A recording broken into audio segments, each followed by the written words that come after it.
Shalom, shalom.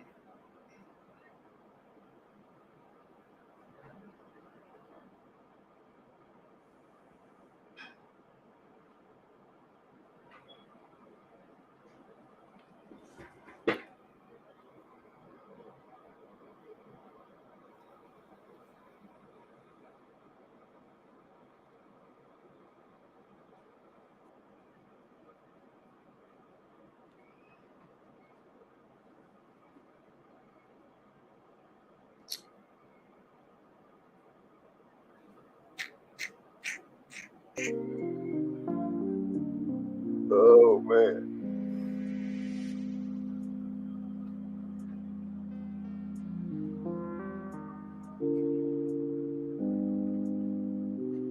We got Shawab, Shalom King.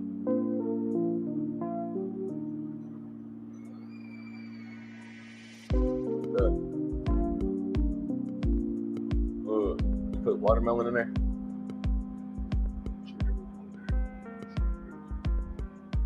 Cool.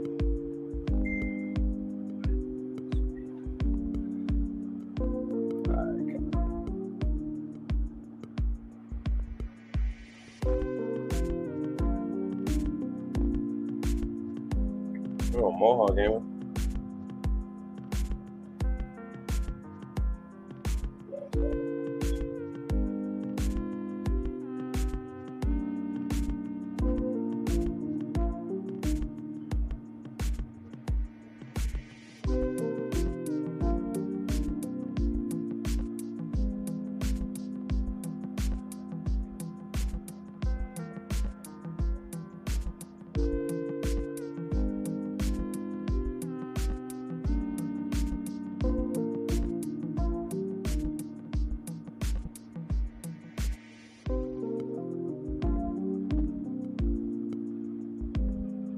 Alright, come on. We got melodic tune, Shalom King. I'm gonna go ahead and open it up. Oh man.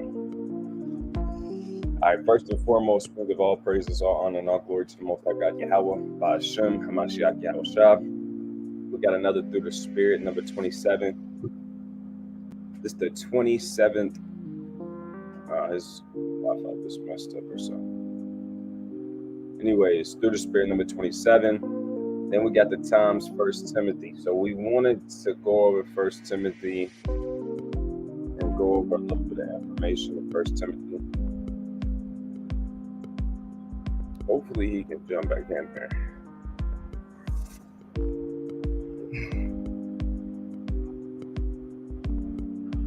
We got Officer Dahawam in the chat. Shalom. And congratulations. Young Prince. What is it? Shamar Ezra. Yeah. It's going to be a good one, though. It's going to be a lot of information in this article that we go into. It's going to be some information.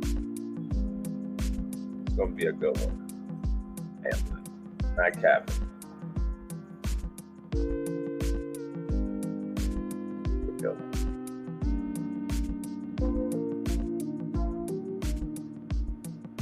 So it's a few things that I want to go over so y'all can have some general information whenever we go into the teaching. So first off, who knows what's going on in Timothy? Why does this book, I'll say the word book right now, why does this book even exist? We got the king back in here.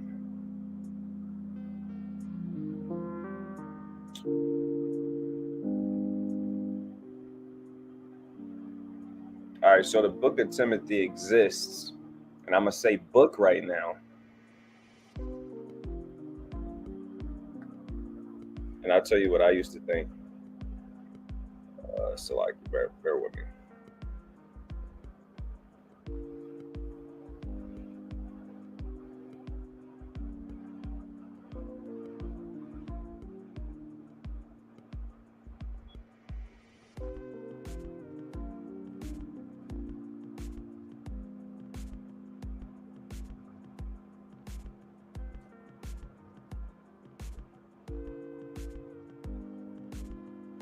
All right, Salakia. All right, kind of. So Timothy, this book is actually not a book. It's actually, man, he got some connection problems, I think, going on.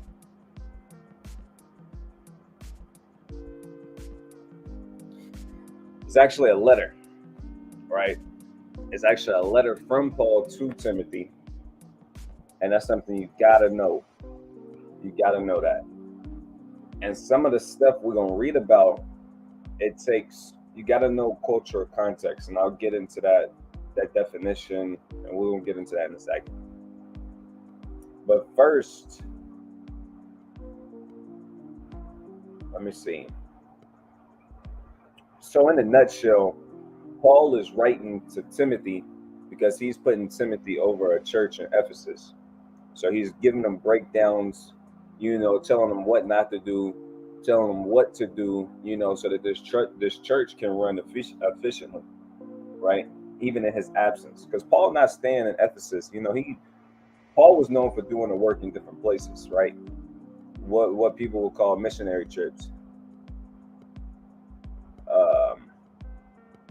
Adron, can you hear me? I see you working on some stuff. Anyways, shalom to everybody in the chat, though. We got Shawai, Melodic Tunes, Officer Tahawam. We got the young Aquabs, Unique. Who else we got in there, man? This is gonna be a decent little lesson, man. With some learning today. Some learning. Okay, I think I have.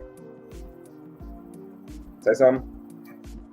Yeah, it's not connection problems. It's my mic, not my mic, my camera, my webcam, the cord messed up, and whenever it'll like say that the camera don't see me, and then it'll just kick me from everything, which is pretty weird. But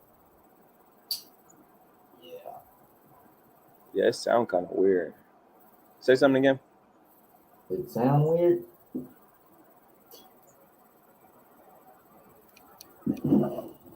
You sounded a little better. I don't know if it's my end or not. It almost sounded like a little bit of, I don't know. Can you hear that? Yeah, you kind of sound underwater, but it's like some kind of like feeding noise, kind of like some feedback, kind of almost like staticky, almost like chirping crickets, almost. I don't know what it is. All right, hold up. Okay. We got the chosen one, Shalom King.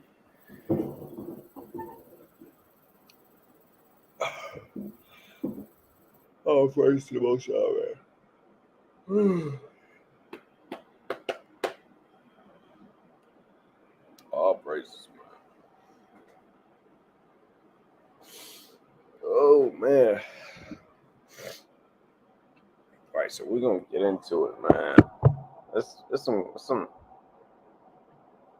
We know what we really want to go into, but we got to kind of give you the overview of the book a little bit so y'all can kind of have a little bit of information, why this book even exists, because Timothy is hot. I used to always think Timothy wrote it and some more stuff, but it was really Paul writing to Timothy.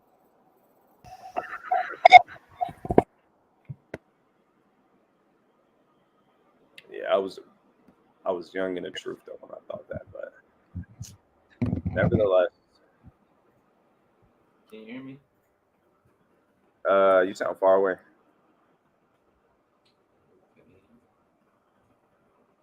Can you hear me now? Yeah, you sound a lot better too. Okay, cool.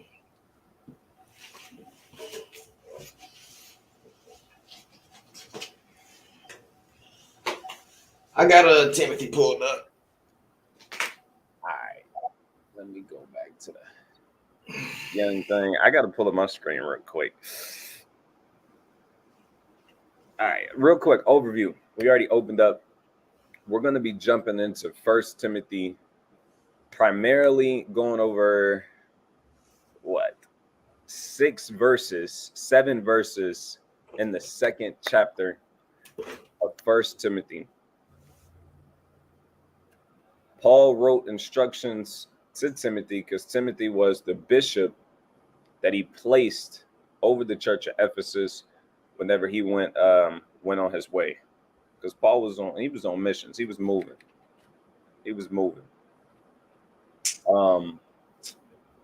Man, where should we start at? Should we just jump into it? We can. Nah, brother. All right, I'm gonna read. He says, "Nah, brother." I'm gonna get go to 1 Timothy chapter 1 real quick.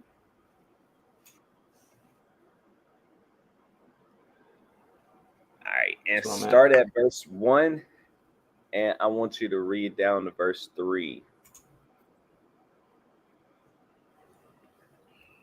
Huh.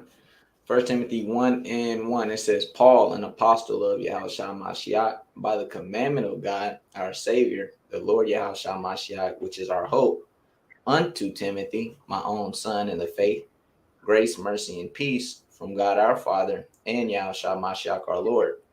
As I besought thee to abide still at Ephesus when I went into Macedonia, that thou mightest charge some that they teach no other doctrine. Right. So he's saying, look, Timothy, my own son, I brought up in the faith. I need you to stay here at Ephesus. I'm finna go to Macedonia. I need you to keep these things in check and in order. Don't let them teach no other doctrine. You know, he's gonna give you things. He's lacing Timothy all the do's and don'ts. Right? Like verse 4, it says, neither give heed to fables and endless genealogies which minister questions rather than godly edifying which is in faith, so do. Off tops, he giving them a big thing to stay away from.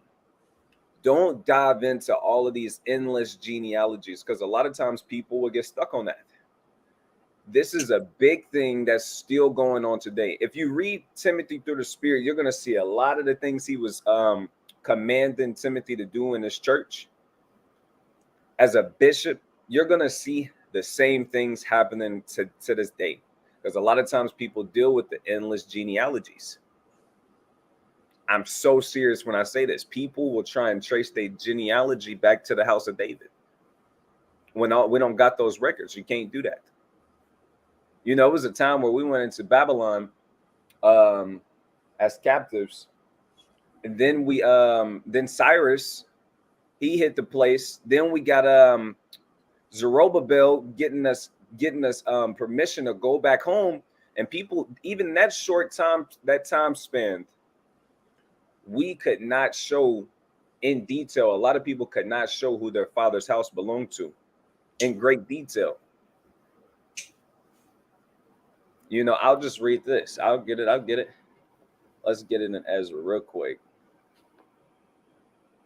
Let's see. We need. Bear with me. Ezra. Let's see if I can grab it real quick.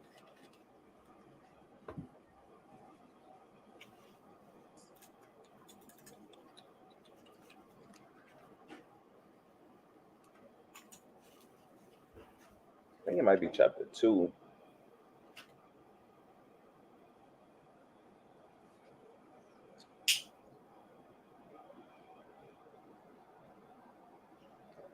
Ezra chapter 2 and verse 59.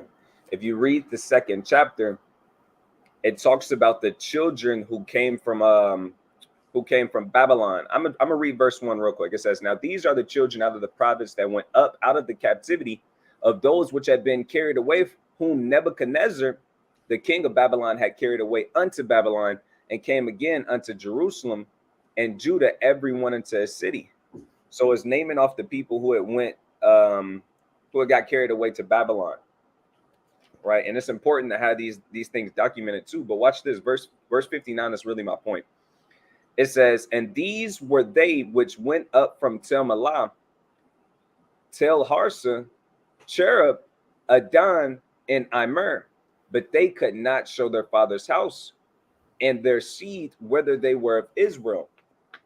So the Most High God, he made this thing happen before, but now this thing is even greater. You can't show and trace your father's bloodline straight back. I mean, on paper. I mean, ink to paper, box trees. I can't do it. I'll speak for myself. Most of the people that's here in America cannot trace their lineage on paper straight back to the house of David, and straight back to the house of Azariah, and straight back to the Levites. No one's going to be able to do that. But that's why you got a lot of people who get upset about the 12 tribes chart, and they start dealing with the endless genealogies. And instead of edifying and dealing with the things that we can prove, we just minister. We start having more confusion in the church, more fights and more doctrines. So that's Paul already giving them heavy bread. This is what you need to do. Right? Shawab, you in the spirit. But this is just one thing he said. So I just wanted to show you how he wrote this. It tells you in verse 2, unto Timothy. So he's writing these things to Timothy, right? So that he can be a bishop over this church in Ephesus, right?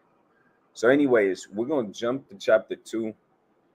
Aharon, do you think it sounds good to read the verses first that we're going to be dealing with, and then dive into the articles, and we kind of give the understanding from there? What you think? Yeah. Okay, Khan, all praises. Well, let's get her done. Alrighty. Let me see where I want to start at. Probably like 9. Yeah.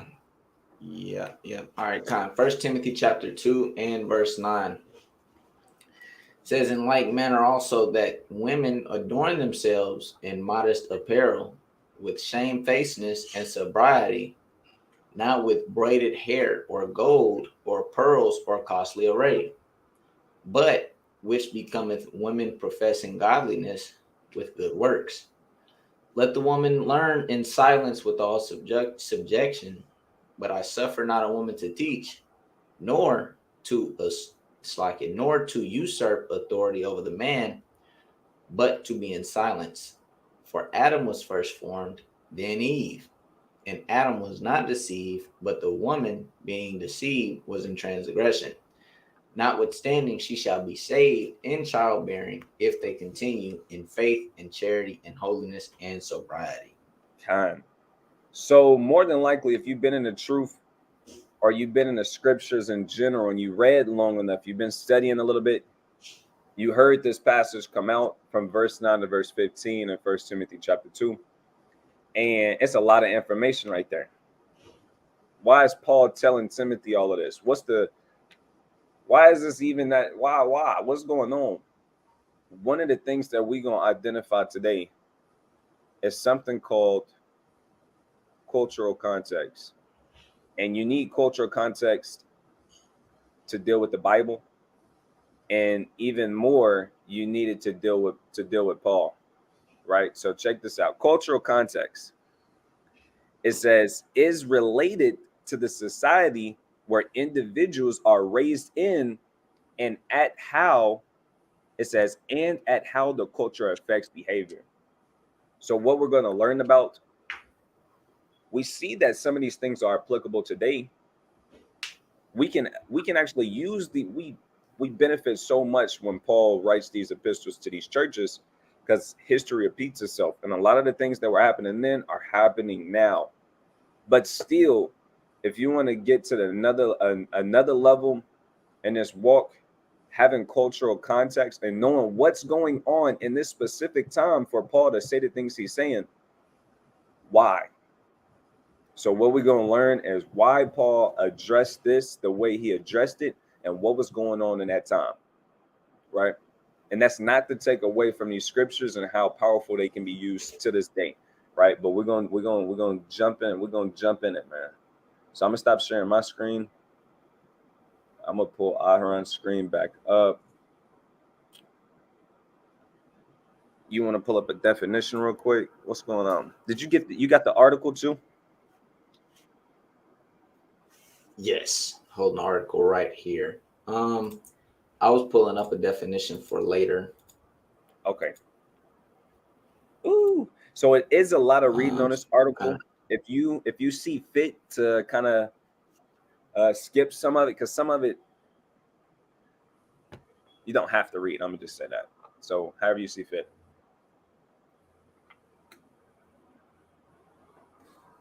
Okay, I'm gonna start right here. Okay. So sweet. This is from Cat Armas, right? It says 1 Timothy 2. Why does Paul tell women to shut it, right? Me and my heart got here because we were doing some information and reading about we were reading in Revelation and studying Revelation about the church at Ephesus, and then we found out that Timothy was the basically the so-called bishop or the church leader at Ephesus. And then so we started doing some more research on Timothy and so on and so forth. And, you know, we came across this article, right? It says, so a little bit about Ephesus. It says Ephesus was the capital of the province in Asia. One of the main things it was known for was its devotion to the goddess Artemis. Her temple came in second in regard to the 7 wonders of the ancient world. It was 4 times the size of the Parthenon in Athens. Many people would travel from all over the world to Ephesus to pay their respects to the goddess, as well as learn about the origin of life. So you may be like, who the hell is Artemis? I don't know who the hell Artemis is. Artemis is referenced in the scriptures as Diana, right? That's what she's known as. I actually got a precept. Let me see. They're going to pull out precepts in this article too, but I actually want to get this side precept real quick. It's in Acts. You can read a lot about Timothy in Acts as well, about how Paul met him. You know, basically what we just read in First Timothy 1:1. You can read about that in Acts as well. Acts 19:35. It says, and when the town clerk had appeased the people, he said, ye men of Ephesus, what man is there that knoweth not how that the city of the Ephesians is a worshiper of the great goddess Diana and of the image which fell down from Jupiter? Go ahead. So like it. Read verse 27 for me. It's a few verses in here that goes into it, but verse 27, it's an important point I wanna show in this verse. It says, so that not only this our craft is in danger to be set at naught, but also that the temple of the great goddess Diana should be despised, and her magnificence should be destroyed, whom all Asia and the world worship it. Right. So Diana, this goddess, was a very big deal. Mind you, a lot of money was circulating because of this idol. That's why in verse 27 it says, so that not only that our craft is in danger to be set at naught, because the craft that they're talking about, go up to verse 24 real quick. Baba Gashah. Verse 24 says, whom he called together with the workmen of like occupation, and said, sirs, ye know that by this craft we have our wealth. Right. So through verse 26, verse 24 talks about them being silversmiths, and they creating these different graven images so people could worship Artemis, and a lot of money is going into that. Now when Paul coming in here with the truth and saying, you know, y'all gotta to hell with Diana and Artemis, now you messing with their money, because you're converting people from idolatry to the truth.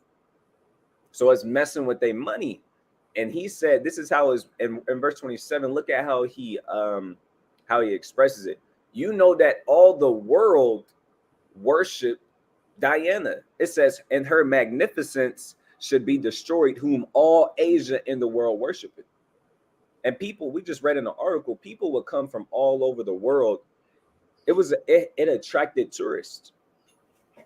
People wanted to, come pay their respects to Diana and Artemis. They had to, or you're gonna die during childbirth.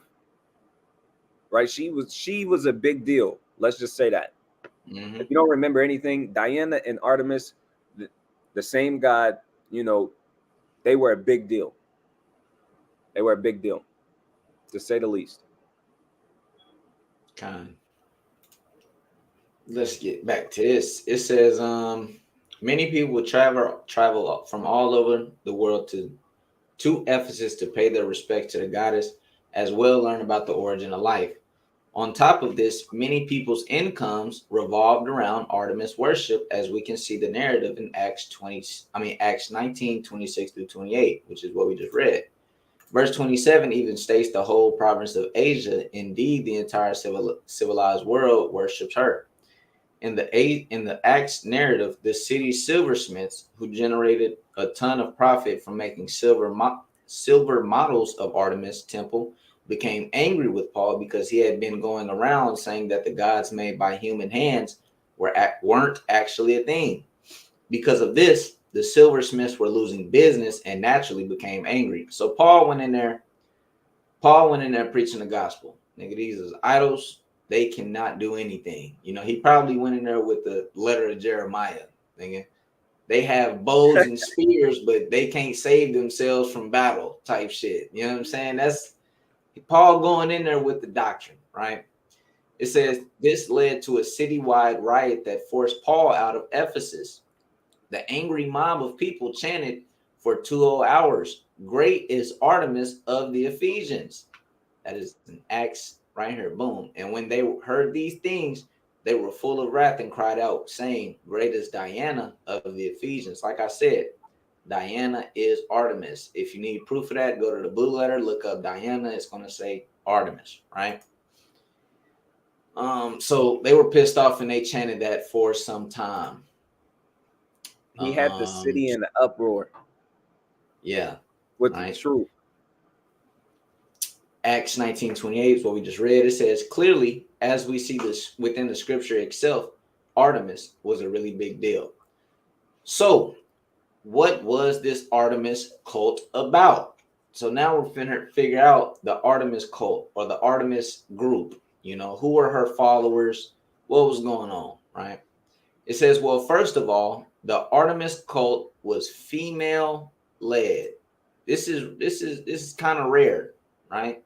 It's kind of rare to have a female led cult, especially back in those times, right? It's not like today's era where you got the women empowerment movement and the Western ideology. Exactly. Everybody was more. It was a manly world. That's simply what it was. Everything was ran by men. Just to put it in plain terms. So to have a female-led establishment was a big deal. It says Artemis was believed to be the mother goddess, the source of life, the one who nourished all creatures, the power of fertility in nature. I actually just want to look up real quick. What was Artemis the god of? Artemis the god of, in ancient Greek religion and mythology, Artemis is the goddess of the hunt, the wilderness, wild animals, nature, vegetation, childbirth, care of children, and chastity. That's whom she was the god of. She was the god of all these things, right? Hunting, wilderness, vegetation, nature, animals, childbirth, care of the children, and chastity. This is why this was a woman-led cult. This was a woman. This was a woman goddess. This is all the women is about. This is what women do. Well, other than the hunting stuff, right? But care, childbearing, so on and so forth, right? Nature, that's women's stuff. I'm not saying that in a derogatory manner at all. That's women stuff, right? It says, maidens turn to her as protectors of their virginity. Barren women sought her aid, and women in labor turned to her for help in childbearing. So we got to understand something. We got to understand something. It's not like today where we kind of just are known to worship one God. This is called polytheism, the belief in or worship of more than one God. This is what a lot of people believe. A lot of people, they'll worship Zeus. They'll go over here on this day, worship Artemis. Go over here on this day, worship Bacchus, so on and so forth. That's how it was back in the day. Go ahead. Like on Game of Thrones, they will always say, they would, how would they say it? Peace be to the gods, or Yeah, I'm gonna go the old gods or the new. Yeah, to the old gods and to the new, right? Yeah. They served many gods, and they would go to these different gods for different things because they had different powers over different things. You even this is still a thing, but it's not as widespread in Western ideology. Like when you're dealing with Indians with the dot, right? Elam, they have like how many guys they have? We was talking to Elamite the OKC not too long ago. You remember? Yeah. And he was saying like they had like over 10,000 gods or something. And I think I want to say it was more than that, but I don't want to. They got a god for everything. A god over bread, a god over a comb, a god for everything, bro. Everything. So just so we know, is this the word I want? Okay, cool. Just so we know, we weren't a polytheistic people, right? We were closer to this monolatry, the worship of one God without denial of the existence of other gods. Am I saying that other gods are real? No. But how our people thought back then, we believe these gods to be real things, right? Just like we're not finna go worship Baal. Just like we said a long time ago, whenever we would conquer a people, we would say that we conquered their God. We would say that we conquered their God, right? And we're gonna see how monolatry or monolatrism applies, right? We're gonna see that here in a second.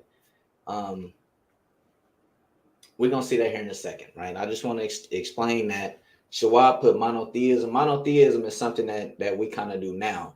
The denial of other gods. We don't even think these other gods are real. There's just one God. We believe in one God, right? But back then, hey, you got your God, I got mine. Mine is, all powerful, brother. That's all I'm rocking with. You know what I'm saying? That's kind of how we thought. So let's get back to it. And we're going to see how monolatrism applies and more stuff, right?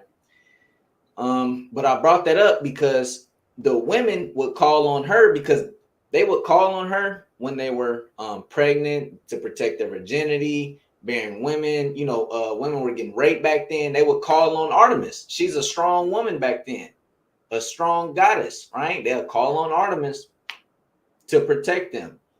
They didn't deny Zeus and Hades. No, it's just she was the god of this. They'll call on them any other time for something else, but right now they going for her, right? So she was very appealing to the women. So like it right here. It says, it was believed that Artemis was the child of Zeus and Leto and the sister of Apollo. Artemis came to be called the goddess of childbearing because she helped her mother deliver her twin brother. She also sought the company of a human male partner instead of her own kind, thus making Artemis and the rest of her female inheritance superior to men. Because of the belief of female superiority, the Artemis cult also taught that evil was brought forth by man, and he was the one deceived in the creation account. This is why I brought this up. This is why I brought out monolatry. Now we got to get into another word, syncretism. What is syncretism, right? Syncretism, it says the amalgamation or attempted amalgamation of different religions, cultures, or schools of thought. The cult of Artemis, they would syncretize the Bible with the Greek. That's what they would do. This is why they said right here that it was man who was the one that was deceived in the creation account. Let's go back to Timothy though. Let's go back to Timothy. What does Paul say? For Adam, Salaki, verse 12, but I suffered not a woman to teach nor to usurp authority over a man but to be in silence. For Adam was first formed, then Eve. Adam was not deceived, but the woman being deceived was in the transgression. Paul is putting Timothy up on game. No, don't let these women come in here with these doctrines. They're coming in saying how Adam was the first one deceived and how man is deceived in the beginning. Hold on. Wait a minute. You erred not knowing the scriptures. First Adam was formed, then Eve. It was Eve that was deceived in being in transgression, not Adam. He wasn't the one deceived, right? This is why we got to bring up all these words and all these definitions, just so you understand what was going on, right? Because me, if I'm living in today's age and I'm sitting there like, man, our people only believed in one God and we denied all these other gods and we didn't even think they existed. Well, how do we come up with this? How do we explain this? It's because they believed in these other gods. Not only that, they were synchronizing their religion with ours. They were synchronizing the Grecian gods with the Hebrew God. So that's not the word. Go ahead. If we were only dealing with monotheism, that's why I'm gonna say this. This is why Exodus chapter 20, the first commandment in the 10 Commandments, thou shalt have no other gods before me. No gods front my face. You shouldn't be dealing with no other gods. It should be monotheism, but you don't really have. That's not really what happened. We came out of Egypt and we was already dealing with their gods. We was already wanting to serve their gods. As soon as Moses went up to Mount Sinai, he came back down. We was dealing with calves. We got that from Egypt. And you know what? There's multiple scriptures that go into how we was mixing. Even in our land, you got shrines and you got the temple over here that's for the Most High God, the tabernacle, or even the temple. And then up a mount, you got a damn shrine for another god. Mm-hmm. Solomon.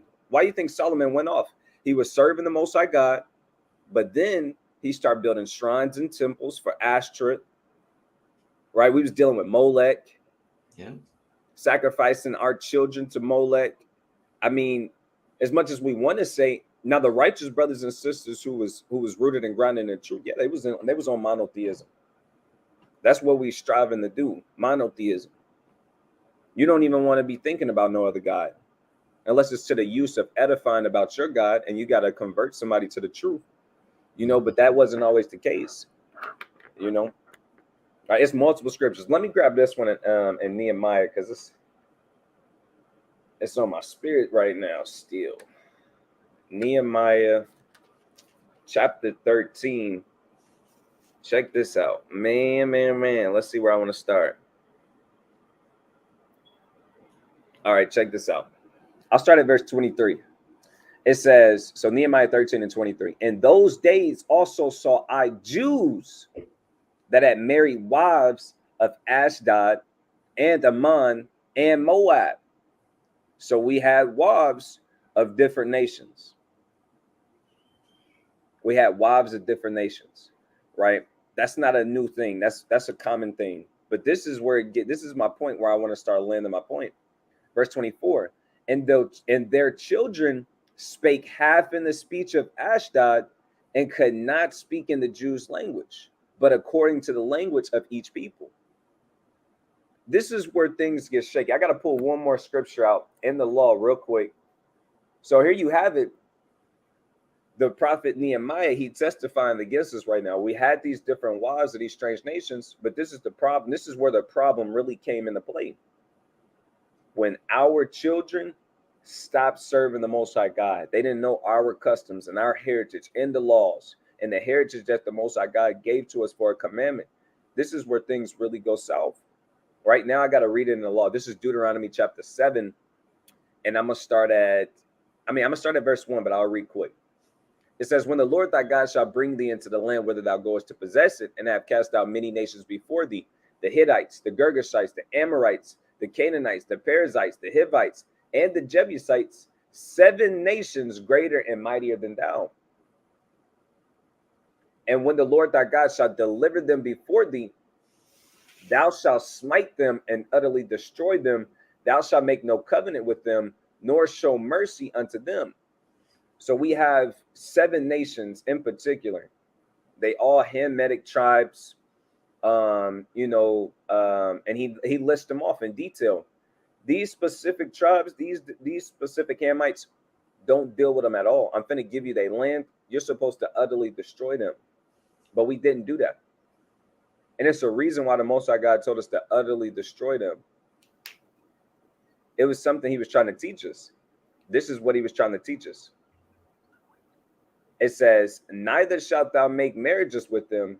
Thy daughter thou shalt not give unto his son, nor his daughter shalt thou take unto thy son.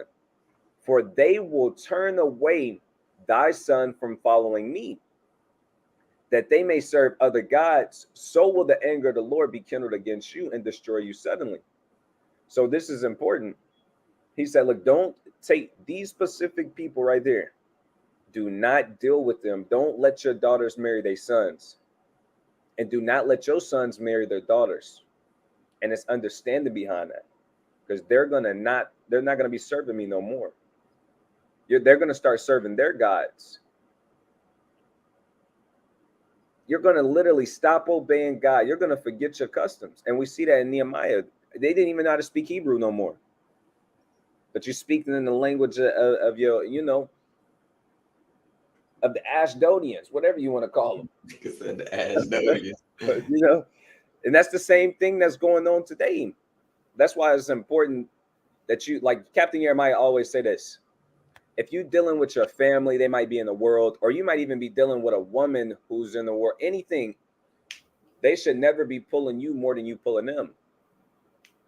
Because it's a lot of our forefathers, mighty forefathers, they dealt with multiple wives and concubines.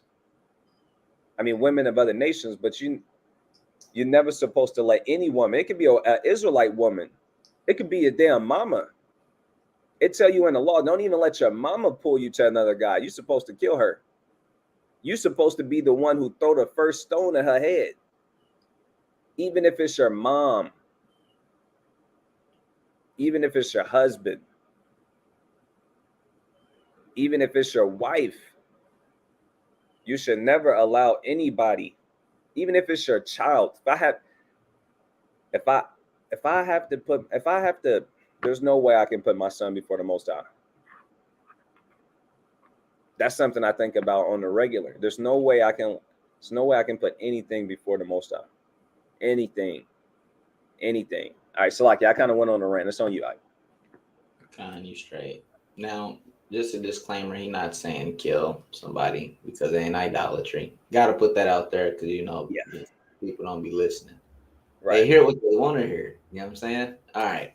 Mahar said, go kill him. Right. Nah, bro, I got to throw this stone at you, mama. You bullshitting. All right. Back to the... Damn, I was going to call this an epistle. Back to the article. There we go. Now that we have a bit of background, let's take a look at the passage at hand. So now we got some background. You can look this up. You can look up everything this article said. We didn't, we looked it up. Everything is real. You can learn about what was going on in Ephesus. We threw some precepts on it. Acts chapter 19 is a great chapter to go and read about it, right? Going over Ephesus. Acts, if you don't know what that is, the Acts of the Apostles, or the Acts of the Apostles. Everywhere that Paul wrote a letter to, you can pretty much see him going there in the book of Acts, right? That's even more background history of what's going on, right? Right here, it says, in the same way, I want women to enhance their appearance with clothing that is modest and sensible, not with elaborate hairstyles, gold pearls, or expensive clothing.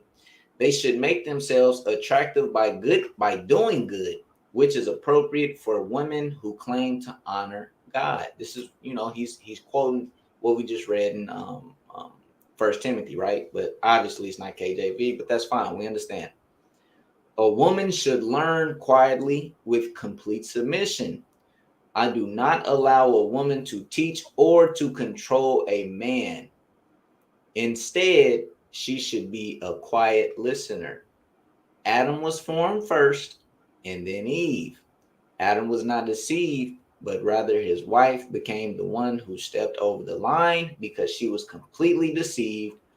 But women will be brought safely through childbirth if they both continue in faith, love, holiness, together with self-control. 1 Timothy 2:9-17. While non-egalitarians use this passage to promote male hierarchy, most don't comment much on the last verse concerning childbearing, as it makes absolutely no sense without proper cultural context. Because it doesn't. It doesn't. You just reading that, and women shall be saved in childbirth. Why the hell, Paul? What? Why? Okay, that cool.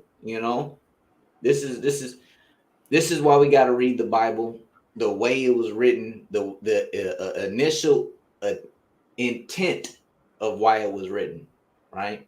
You have to have that. You don't want to get it mystical. This ain't Christianity.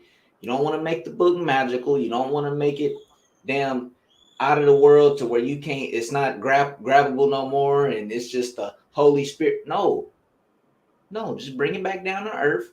It's fine. Everything's okay. Let's just understand it. Go ahead, Oxalaki. One of the things too, you hear tons and tons and tons of people say, I read my Bible every day. Most of the time they liars, but let's say they are reading the Bible every day. You might come across someone who reads every day. The thing is, the Bible is a history book. It's jam-packed with tons and tons of history. So just reading it ain't enough, if I'm being honest. I'm going to read you a scripture. It's in Timothy. 2 Timothy chapter 2, verse 15. It says, study to show thyself approved unto God, a workman that needeth not to be ashamed, rightly dividing the word of truth. So you can read all day, but it's never going to compare to studying. You can read the scriptures and not understand it. But if you're studying the scriptures, that's when you're going to start understanding the kind of God that you're serving and what's right and what's wrong. What's expected and what's not. You know what I'm saying? You got to study the scriptures, not just read them. You know what I'm saying? Study. Moving on though.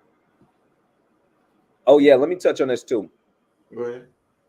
When you read the last verse, so we read in the passage, right? We in 1 Timothy chapter 2, and we started at verse 9. We're going to end up touching on all of these different verses, individually to give the sense and the understanding on why Paul is mentioning this stuff. But verse 15, it stands out a lot. That's why in this article, it's like, why the hell is he bringing this up? Right? Verse 15 says, notwithstanding, she shall be saved in childbearing if they continue in the faith and charity and holiness with sobriety. Why the hell is he mentioning, a woman is going to be saved through childbearing out of nowhere? We weren't even dealing with that. We wasn't really talking about that. Why even mention that? Why throw that in at the last piece, the last verse? All right, so we're going to dive deeper into this article, and we're going to give more sense and more understanding as we continue. Okay. It says, so let's use some of what we know about the culture at that time to connect the dots and make sense of Paul's instruction. It says, Greg Hoag offers some incredible insight in his book on the worshipers of Artemis. In fact, his research mostly stemmed from Ephesioca, a novel written by Xenophon of Ephesus around year 50 AD, which happens to be around the same time Paul was in Ephesus. So, you got them pulling historical information from this time, right? This guy is a contemporary with Paul, writing what's going on in the church of Ephesus. Not Slakia, my bad. Not what's going on in the church of Ephesus. What's going on in Ephesus, right? Not in the church, my bad, but what's going on in Ephesus during this time. It says, in the novel, Xenophon of Ephesus talks about cultic activity associated with wealth and specific things women use to show their piety to the goddess Artemis. Let's look up piety.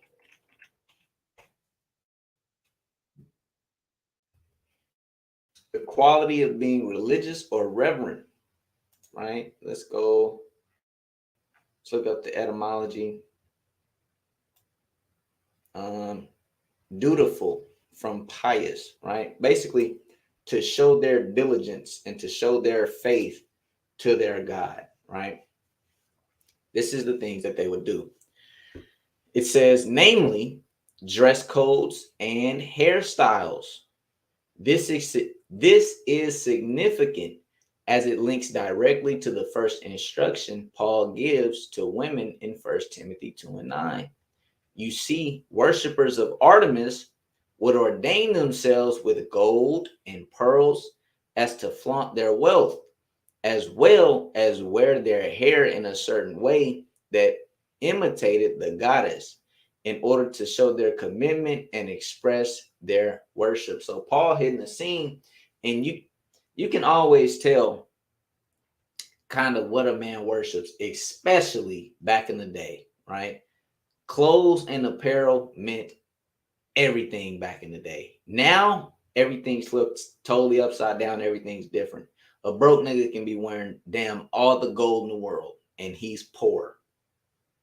This nigga got rolls of gold. He got the Cuban link watch, and he's broke, right? He's at the bottom of society. It wasn't like that back then, right? Rich men now, you by their apparel, they look like regular people. This nigga look like he work at Walmart. Wasn't like that back then. Back then, you can tell an Israelite because he got the fringes on. He may have a certain amount of gold. He may be a middle class man. He got, he kind of just got a little. He got the Mitri on. He probably got one gold earring in, and he kind of gone on with his day.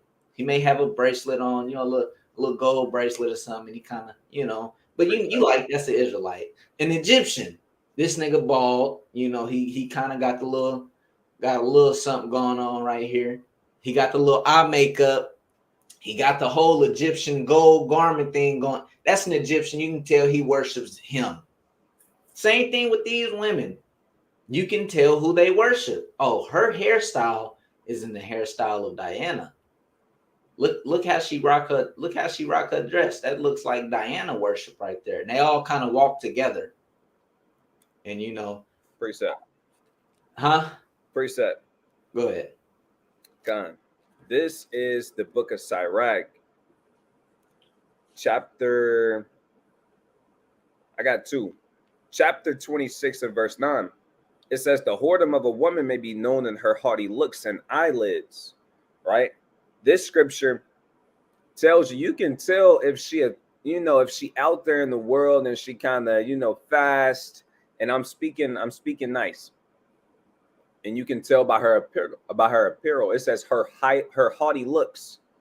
Haughty goes into prideful, and not shamefaced. She's shameless. She don't care what she look like or how people see her. She just, she gonna what? And a lot of times they, put the mascara on. I don't know what you call it. Got the colorful eyes, and then they got the long eyelashes. You can kind of tell what kind of time she on based off of her look. You know what I'm saying? Now we got Sirach chapter 19 and verse 29. It says, a man may be known by his look, and one that hath understanding by his countenance when thou meetest him.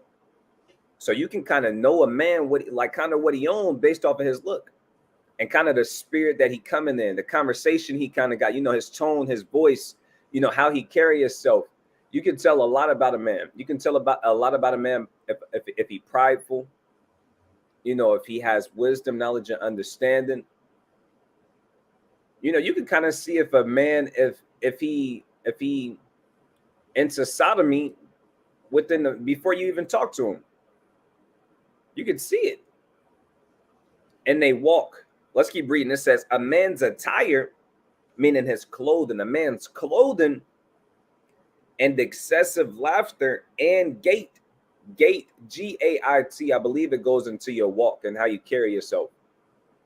So a man's clothing, his attire, his clothing, and how he carries himself, it says show what he is. Right? So right now we're seeing what kind of time these women were on. It tell you they were, they got their hair all up, they got, fashionable pins and gold plates and probably silver, and they probably rock a certain kind of braid and braid it this way and then it go up. Who knows? We don't know exactly, but we know. This is how you could tell. Okay, she worshiped Diana, and they probably got the certain. We do accolades here in America. If you're in the army and you're of this kind of rank, you'll get an accolade and you can wear it on your clothes. But they probably wear the accolades in their hair. You know what I'm saying? You got this kind of pin, you put it in your hair, and you kind of the chief priestess. You hear that, Ike? She's the chief priestess. That's madness. That's madness. Yeah, the goal back then was to dress like Artemis. That's what it was, braided hair, all kinds of stuff, right? But this is what Paul is attacking. And no, we're not talking about ethnic Gentiles. Y'all should be very aware we're talking about our people that's worshiping this idol, right? It says this is exactly what Paul is addressing in the text, telling the Christian women to not adorn themselves with expensive clothing and hairstyles associated with Artemis, but to adorn themselves modestly with good deeds to show their piety toward God. This is what Paul is attacking, Stop doing all that. Because that's, be honest, this would be very hard to get a woman out of. I'm going to just keep it a stack. Say it again. I said this would be very hard to get a woman out of. The worship of Diana. Yeah, she's the safety in that name. She's above men. Yeah. She's above men. She's walking. They walking around the town and they got the they got the wealth clothing and and they got worship Diana. And the men kind of shy away. Damn, you worship Diana? Because the men believed in Diana. They didn't want smoke with her. This is a goddess. Okay, I get it. My bad. Let me back up. Let me get out your way. Right? I don't want no smoke towards me. I don't want to anger the gods. That's what that's the kind of lingo they used back then. I don't want to anger the gods, man. Let me leave him be. Right? And now he kind of submissive. Now he kind of chilling out, It says Hoag also explains that women worship the goddess daily in the temple precincts through incantation and reciting of prayers. They were to be assertive, competitive, vocal, and well versed in their religion. The reason why I read those slow is because that's masculine. That's masculine traits right there, right? Assertive, you a go-getter, and you kind of competitive and vocal. When the scripts say a silent and loving woman is of the Lord. Those characteristics, that sounds like a straight man. He kind of assertive and strong. Yeah. He projects his voice. There's a little testosterone behind that. Competitive. Yeah. You know what I'm saying? Well versed in the religion. That's a man. He said that's a man. That's the brother. And look, this is that that same spirit on our women in America. Masculine. You a strong, independent black woman. We've Okay, been cool. Keep being strong, keep being independent, and keep being at the bottom. Do your thing, by all means.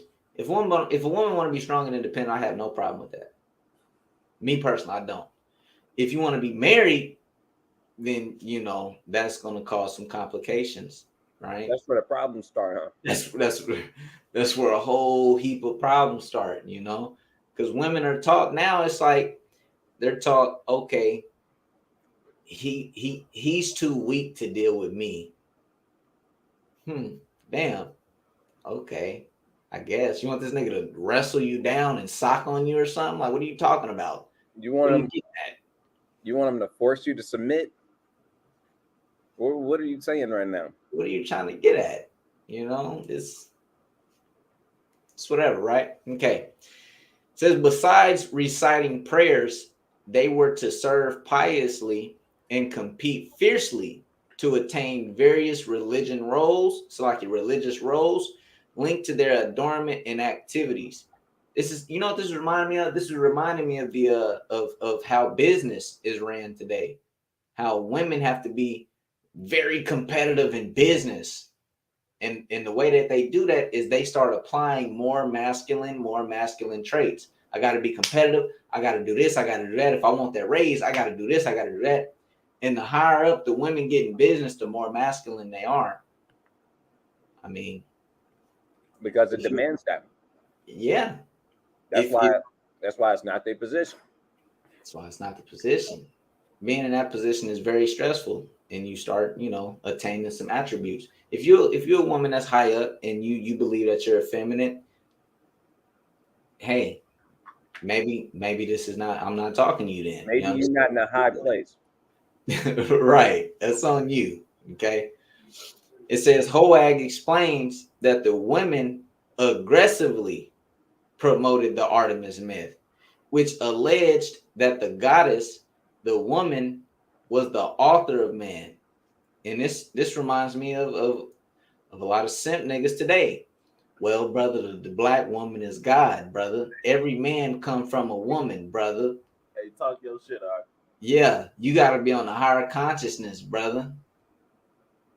Listen here, Asiatic black man. Asiatic black man, native brother. The black woman is God, brother. I'm a black man, but I got white sin in me. He said, but I got white. That's all. Like this is what the women were pushing aggressively, right? Was the author of man. And it actually reminds me of a precept, bro. It actually reminds me of a precept. Oh God, if I find this precept, it's over, bro. It's over. Out.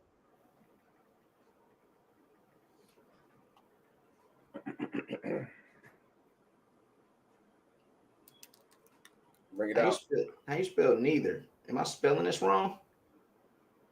N-E-I. There we go. There we go. I put the I before the E. Somebody gonna stone me for that. It's English, bro. You never had a chance. He said you never had a chance. All right, cool. Check this out. Check this out. We're going to take a trip to Corinth. Right? Let's go to 1 Corinthians 11 and 11. The same thing was going on in the Corinthians too. These gods is all over. This is why Paul has to make mention that the head of the woman is the man, right?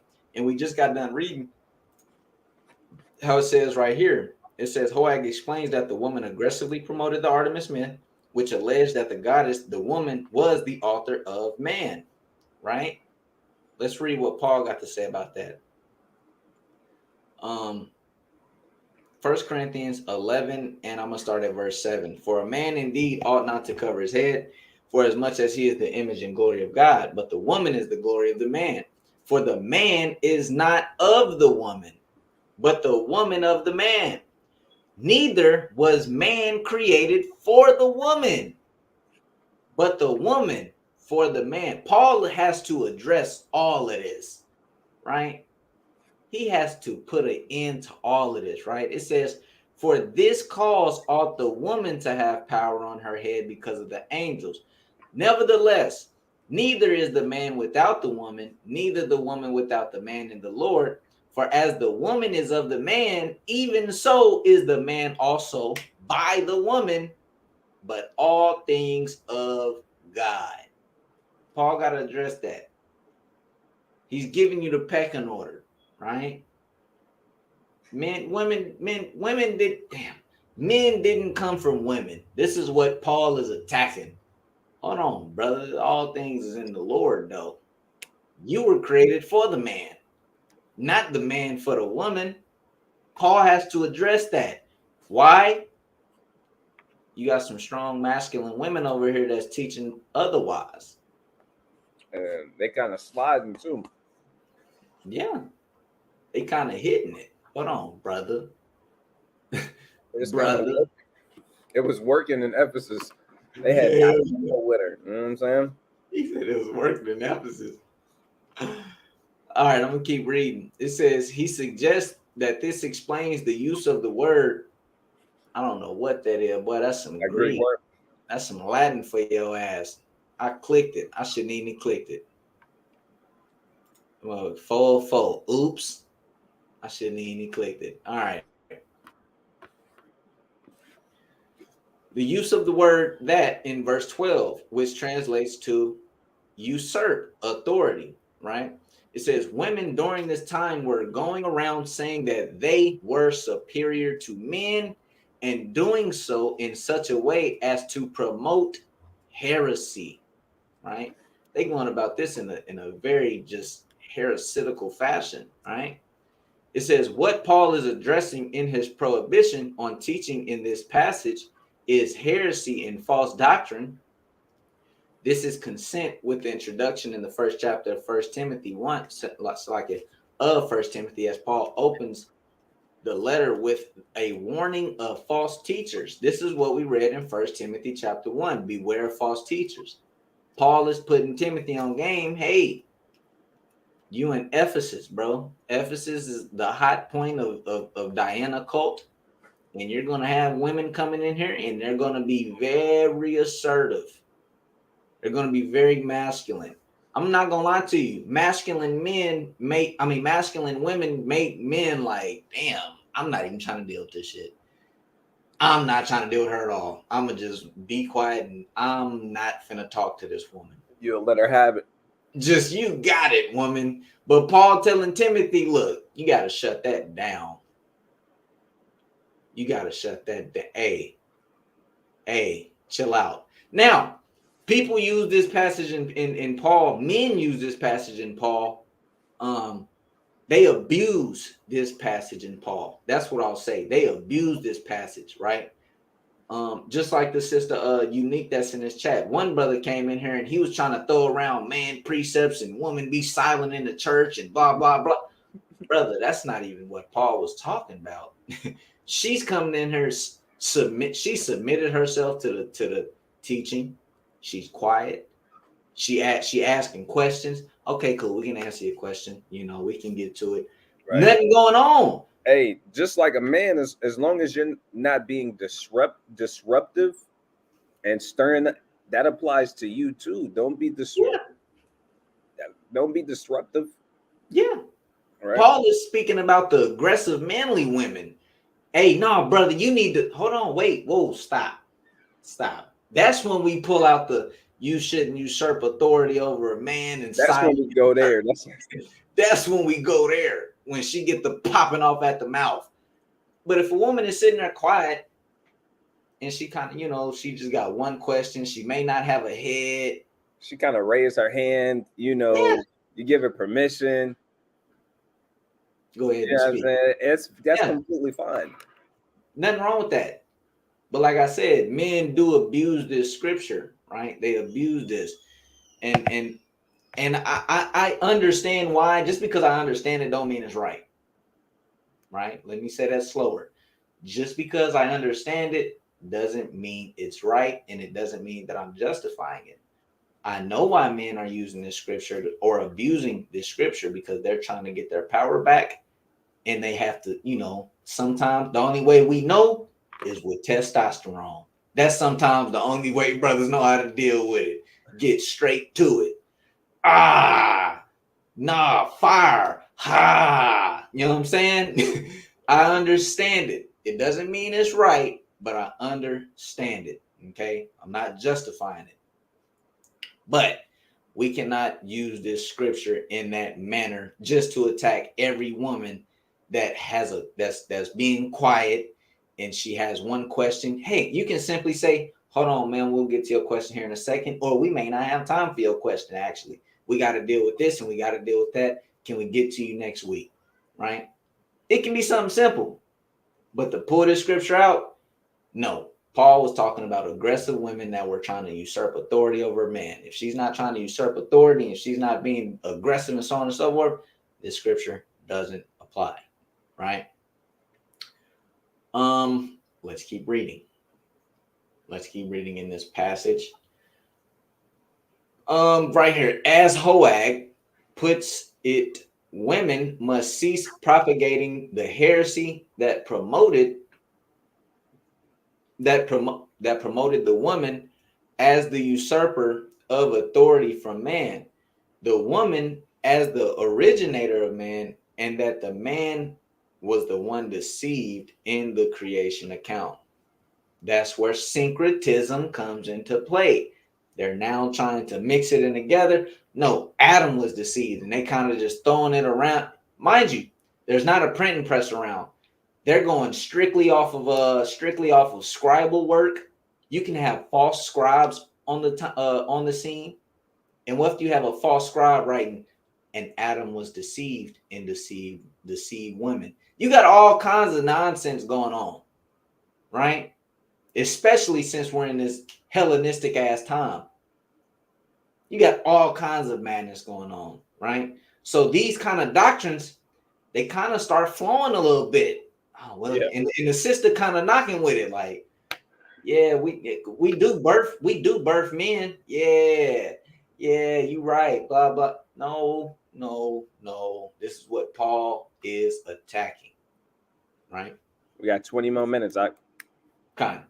This is why in 1 Corinthians 11, Paul addresses, it says, but I would have you know that the head of every man is Christ, and that the head of the woman is the man, and that the head of Christ is God. Why would he put this in there? Because there is a problem at the church in Corinth with women trying to be superior to men, right? They're coming in bringing damnable heresies, right? When it was never like that, when it was not so, right?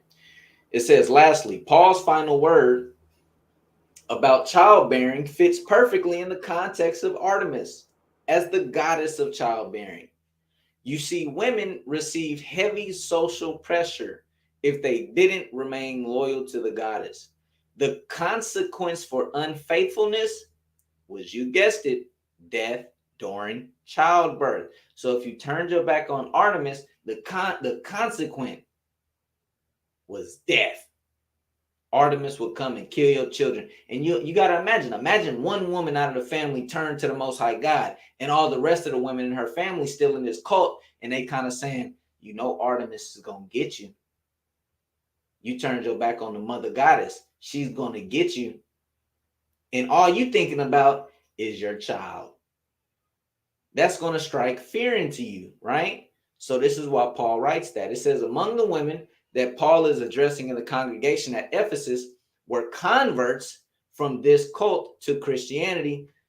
Remember, they're returning back to the Most High God, right? Not modern day Christianity. They're turning back to their original law, statutes, and customs, right? It says these women feared being in danger of vengeance in the form of death from the goddess for serving God instead. Why would they fear this if they were monotheistic? They wouldn't have no need. There's only one God, right? No, they still believed that Artemis was real. Upon their conversion to the Most High God, they still believed Artemis is a real thing. They still believe that. This is why they said that they feared in being danger of vengeance. Let's keep reading.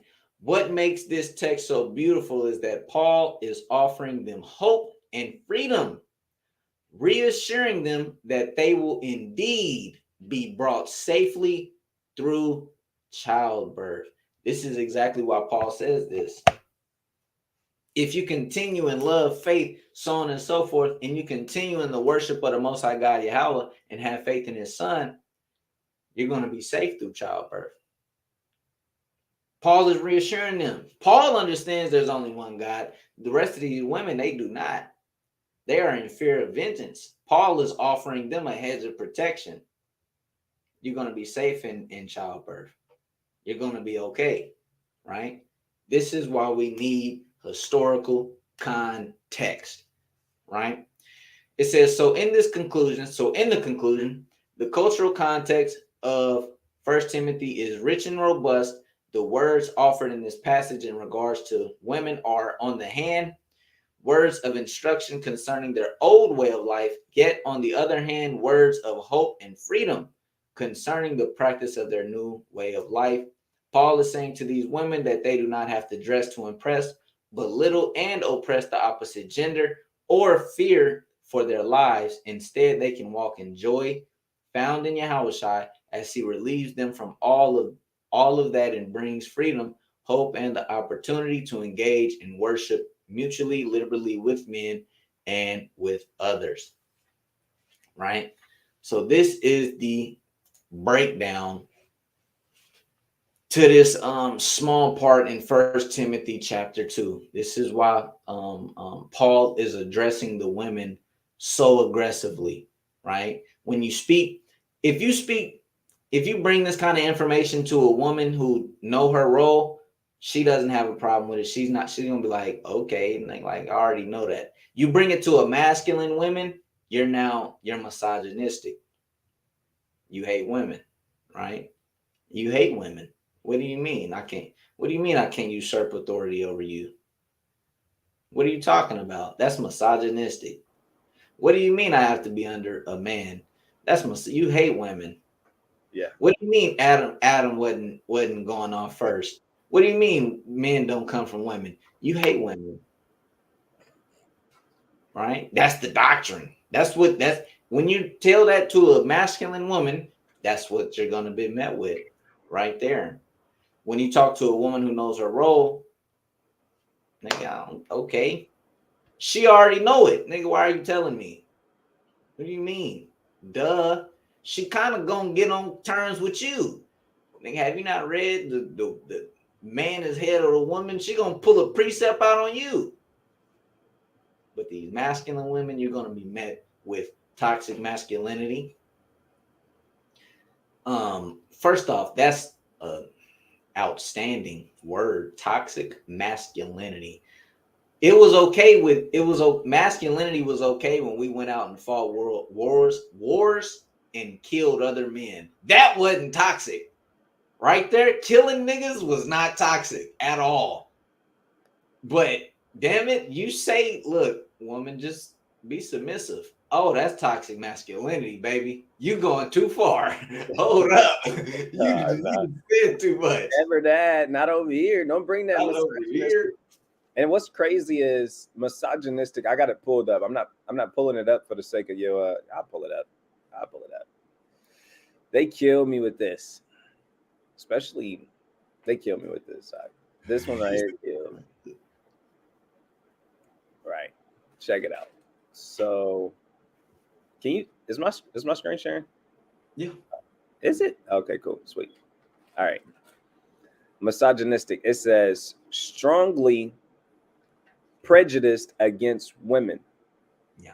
Now, real quick, just for y'all who don't know what prejudice means, having or showing dislike or trust that is derived from prejudice. Now, let me say this. No man, unless he's just a complete weirdo, or gay, exactly, just completely weirded out, is prejudiced against women. Men love women. Y'all know this. We literally love women. So when you say that we're misogynistic, you lack some understanding, because men, knowing that men love women, you letting this come out of your mouth, it's a big it's a big misconception in there. It's not that we don't like women, we don't like the behaviors that women are showcasing. So because we don't like that, we hate women now. And that's a terrible argument, because it's not the truth. We don't hate women, we hate the behaviors that women are coming with in this Western society, you know. So that's it. They be trying, though. You're misogynistic and you're a woman hater. Like, because I told you to stop sleeping with everybody. I told you to respect yourself. Women hate. Women hate. You know what I'm saying? Because I told you can't lift more weight than me. Bro, you know what's funny? I actually seen a video. Make it real quick. They said you're not in it. It was confusing, right? Because, you know, they using all these big transgender terms. But you don't see women converting to men and going to men's sports. You don't see that shit at all. You know what you see? You definitely see some niggas going over there. Niggas winning gold Olympic medals. Bro, if you look at the Olympics for dashes, they separate men and women, right? Here's the thing. Can you hear me out here? You look frozen. Okay, yeah. Cool. When you look at the average time for a man in a 100-yard dash, sprint, or whatever the case may be, men's are by far always faster than the women's. You do with this across the board. A man's punch force is always, by large, greater than a woman's punch force. That's misogynistic. I'm sorry, my bad. You're right. You know what? Let me. You can't say that in 2023, brother. Right. You know what's funny? You know Serena Williams? The tennis player? Yeah. They got like a tennis ranking system. And they ranked her. If she was to play amongst men, she'd be like ranked like 200. She wouldn't cut it. And that's nothing against women. Play what you're supposed to play amongst your gender. I'm 1000% okay with that. I'm fine with that. Look, this is where it get weird when women try and, like, all throughout the scriptures, we got some mighty women. I mean, mighty. But how they're showing their might, it's not the same way that men show their might. You're not going to go into battle. You remember us reading what King David's mighty men did? Yeah, those some heinous activities. He said he plucked out this man's spear with a staff, a regular stick, took his weapon of war and killed him with his own staff. Yeah, that's just one act. Women aren't doing that. It said he was down there. He fought with a lion in the cold. You know, women start, you know, it's just crazy. Ain't no woman finna go scrap with a lion and come out on top in the winter. She wasn't built for that. Half niggas wasn't built for that. And we don't want y'all to do that. Yeah. That's not what we requested. About 90%. Come over here. Malachi tried to say something. All right. We hit our 10-minute mark too. You don't see men out here trying to out women because we let women have their place. But women see that men is greater in certain areas, and they want to prove something. They want to prove something the fact that you're trying to prove something, that proves that you see to be better at certain things. But y'all better at certain things too. We don't try to outdo y'all at y'all shit. Bro, that's what I was finna say. That the fact that they trying to outdo us at our shit, they starting to deplete with what they need to be doing on their end. They losing their real strength. Yeah. And their strength was order in the household. Bro. Shalom. He breaking up. Can you hear me? Yeah, I can hear you now. I said this is why it's so hard for us to understand what a woman's role is nowadays, because she gotten so weak at it. She's trying to do this shit over here. It's like, bro, oh my goodness, that was not how that's supposed to go. It's not, but you misogynistic if you talk about it. You know what I'm saying, brother? You gotta relax. You misogynistic. You gotta chill, brother. You branded You gotta now, chill. bro. Woman hater. We hate women so much. We hate women so much. We tell them to get with a man, and we tell that man you can never leave her. That's how much we hate women. Yeah. Damn, we hate women so much. We tell the man, look, brother, you have to take care of her and all the children you have with her. That's how much we hate women. That's misogynistic, bro. That's misogynistic, I guess. It is what it is, you know. You get over in Esau's kingdom. That's how you get down. He said we over in Esau Kingdom. Shalom, I'm not. That's how you get down. Con, all praise to the Most High, man. Did you get the main point you wanted to get out of the article at the bottom? Because I stepped away for a second. Yep. All right, all praises. I was just making sure. I'm out there on them highways and byways, man. Kinda. You can't stop that brother, man. He out there on them highways and byways, man. You said I'm a nine? Bro, I'm a nine been dodging smoke. I ain't gonna speak on it on here, bro. I'm just playing. I'm gonna grab my precepts. Okay. Hey, can I pick y'all up for camp? Because I'm gonna show y'all some stuff. You sure can. All right, cool.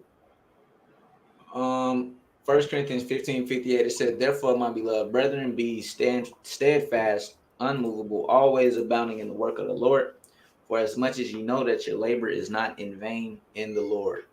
Right. Also, women, we're not teaching that you can't teach, right? That's not what we're teaching. You can't teach and usurp authority over a man. That's what we're teaching. But if you want to teach amongst women and that's approved amongst your head, do your damn thing, right? Get down, do your thing. Teach womanly things. Teach women how to be women. That's also in the scriptures. The elder women are supposed to teach the younger women. That is a much needed thing in our nation right now. Yeah. You want to do some work? Do some work. It's as needed. We need every woman in Israel to get on that kind of time. If she's actually, can handle that role, If she's approved. Yeah, if she's approved. Sis, woman up. You know what I'm saying? Woman up. Yeah. Sisters, man. Hey, it's actually in the scriptures that say that. It says, and Titus, real quick. Let me grab it real quick. Mm-hmm. Titus chapter 2 and verse 4. I'm sorry, 3. The aged women likewise, that they be in behavior as becometh holiness, not false accusers, not given too much wine, teachers of good things. See that? It says teachers of good things. The aged women, they're supposed to be teachers of good things. It says that they may teach the young women to be sober, to love their husbands, and to love their children. To be wait. Teach young men how to be men, brother. that ain't in there. That's in the Egyptian Standard Bible. He said the Egyptian. That's in the Gospel of Esau. No, that's in the book of Artemis and Diana. He said Diana. That's in the scrolls of Diana. That's not here. That's on the stones of Ishtar. Yeah, that ain't over here. It says to be discreet, chaste, keepers at home, good, obedient to their own husbands, that the word of God be not blasphemed. Right. So women are supposed to be teaching, but you got to stay in your jurisdiction. Mm-hmm. That's all. It ain't deep. Men ain't trying to teach women how to be women. We don't go over there. We don't look, man. That ain't how it works. You got a man trying to teach a woman how to deal with her women issues. How? Brother, she got a whole body system that you don't even fathom it. She has a monthly. We don't know what to do with that. What you doing with that? Get out of there. We ain't teaching y'all how to deal with that. You have women to teach you how to deal with that, right? Now, of course, a man will teach a woman how to be he can try to teach a woman how to be a woman if, he's the only father in the house, but that's not how it's supposed to be. Even that's off. Supposed to have a man and a woman, right? Galatians 6:9. Was you finna say something? I was thinking about it. Go ahead, though. It says, and let us not be weary in well doing, for in due season we shall reap if we faint not. So continue in well doing. Go ahead. And this is the book of Sirach, chapter 43 and verse 30. When you glorify the Lord, exalt him as much as you can, for even yet will he far exceed. And when you exalt him, put forth all your strength and be not weary, because you can never go far enough. So you can never go hard enough or far enough when it goes to praising the Most High God, honoring the Most High God, blessing his name. That's right. Acknowledging all of the blessings he give you, the trials, the teachings, the guidance. You can never go too far with that. So if you ever find yourself in a situation where you can't do that because you're around a certain group of people too much, or you might be around this sister, this friend, this brother, this family member, you got to start positioning yourself. You know what I'm saying? You got to position yourself so you can do those things. So if you're around a whole bunch of unrighteous people, it's time to start positioning yourself and, removing people out of and you can't give everybody access to you, 100% of the time.